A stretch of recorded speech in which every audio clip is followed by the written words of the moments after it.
कई बार हमारे जीवन में वैसा नहीं होता जैसा हम सोचते हैं। हमारी इच्छा के विरुद्ध चीजें हो जाती हैं। पर समय बीतने के साथ हमें ये एहसास होने लगता है कि जो बात हमें उस समय सही नहीं लग रही थी, उसी बात के लिए आज हम ईश्वर का धन्यवाद कर रहे होते हैं। तभी तो कहते हैं जो हुआ अच्छा ही हुआ, और जो हो रहा है अच्छा ही हो रहा है, और जो होगा वो भी अच्छा ही होगा।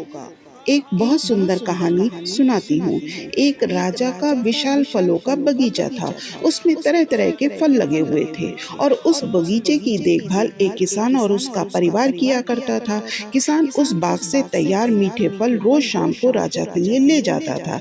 एक दिन किसान ने बगीचे में आकर देखा कि नारियल, अमरूद, सेब, अंगूर, बेर सब पके हुए थे। किसान ने सोचा कि आज राजा के लिए कौन से फल लेकर जाऊं। न जाने उसके मन में क्या आया कि उसने अंगूर की टोकरी भरी और राजा के लिए लेकर के महल की ओर चल दिया।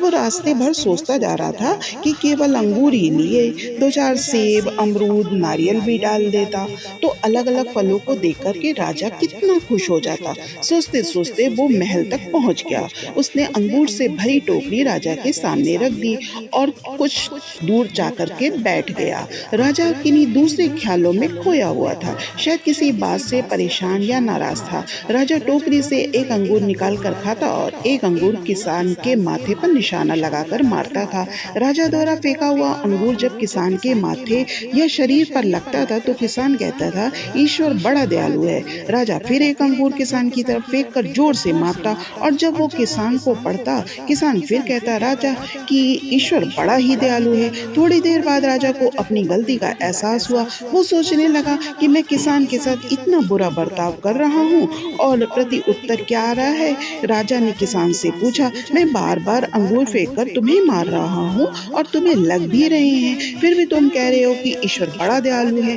किसान ने बड़े भोलेपन से उत्तर दिया, महाराज बागान में नारियल, सेब, अमरूद सब लगे हुए थे।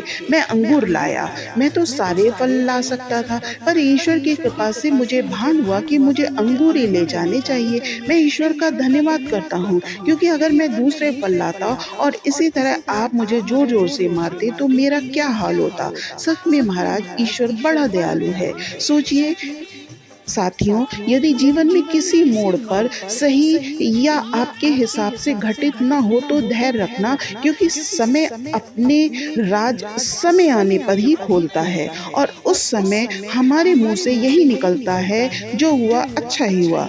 जल्दी ही मिलूंगी दोस्तों एक नए वीडियो के साथ। तब तक अपना ख्याल रखना और हमेशा खुश रहना। धन्यवाद साथियों।